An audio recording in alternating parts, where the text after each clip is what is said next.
বন্ধুরা এই যে সাদা সাদা ভাত, আর দেখো এই যে বেগুন দিয়ে, আলু দিয়ে, ওল দিয়ে, শিম দিয়ে, ধনেপাতা দিয়ে, কী বলে চিংড়ি মাছ বাটা দিয়ে, এটা চচ্চড়ি, ধনেপাতা দিয়ে চিংড়ি মাছ বাটা দিয়ে চচ্চড়ি হয়েছে।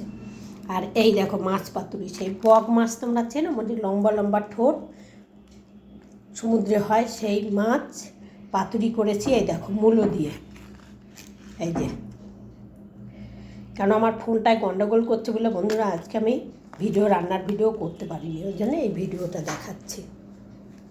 মূলো দিয়ে সেই মাছের পাতুরি করেছি, সাদা সাদা মূলো, টমেটো, ধনেপাতা দিয়ে পাতুরি করেছি।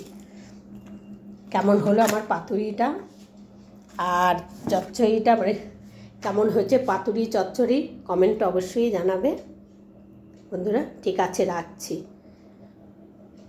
ভিডিওটা বারে বারে কেটে যাচ্ছে বন্ধুরা। আর মাথাটা দেখালে হয়তো তোমরা চিনতে পারবে মাছটা। এই যে দেখো, এই মাছটা একটা ছুঁচোর মতন লম্বা পাড়া থাকে ঠোঁট, সেই মাছের পাতুরি মূলো দিয়ে, টমেটো দিয়ে পাতুরি করেছি, ধনেপাতা দিয়েছি।